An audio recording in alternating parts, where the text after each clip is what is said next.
now, people. Don't forget to rest now. Des Rocksteady, King of the Pit TV, signing in and signing out after listening to Sodom's Tapping the Vein record, the 5th studio album by Sodom, put out in 92, I do believe. It was recommended on the Patreon via a friend of mine, Lanzari. Thank you very much for that.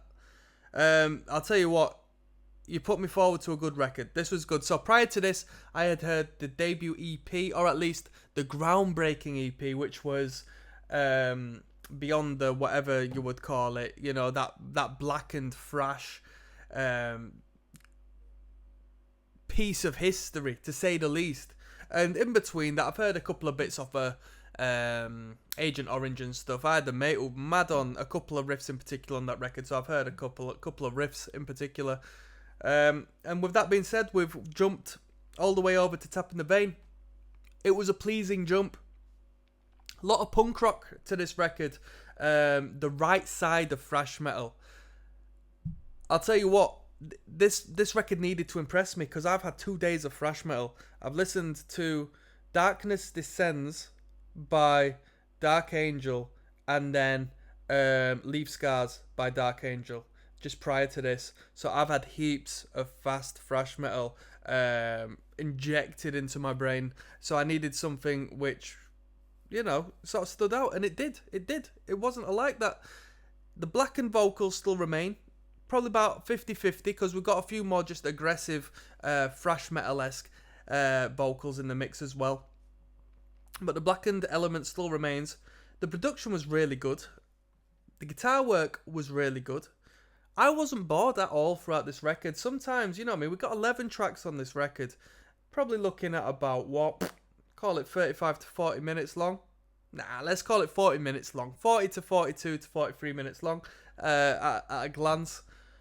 It didn't get boring. It was a very easy listen. There were some fantastic riffs. If you like fast, you'll love this record. If you like your chugging mid-tempo riffs, you'll love this record. What's the hate? Quite a few choruses on here. Some of them are better than others. These dudes aren't like, you know, anthemic studio rockers. So as far as choruses are concerned, sometimes it can be a bit cheap, really. But it doesn't matter, because if you don't like the tune, you've got the next one coming up in not too long. There you go. I enjoyed the record. The drumming was really good. Everybody goes mad on Gene Hoglan of Dark Angel and Death and whatever fame.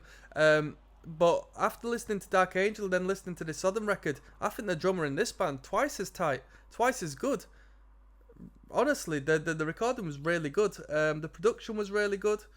Bass guitar, well, you know, was just he got put in your bog standard bass position. To be honest, he didn't get given much time to shine. That's for sure. Frontman was cool. I mean, where do we go from there? We got let's have a look at standout tracks, right?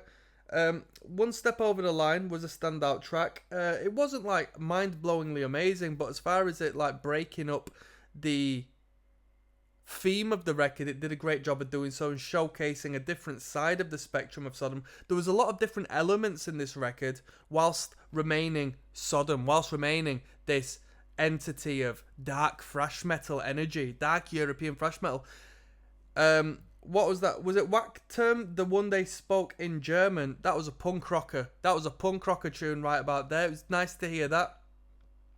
Title track, Tapping the Vein, was alright. It was alright.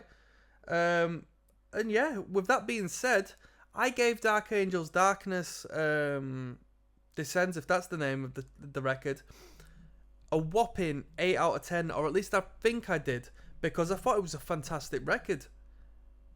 I'm going to give this 8 out of 10 as well. I'm going to put this on tier with that. My friend would disagree. He said Darkness Descends is better, although he said this was a great record. But I'm going to have to put them on tier with each other. I enjoyed them both just as much. I thought they were both as good in the realms of thrash metal. I prefer this personally, but Darkness Descends was great just as far as, you know, the quality of the thrash metal is concerned. This was quality as far as the thrash metal was concerned as well. And on that note, I'm going to sign out. I'll see you on the flip side.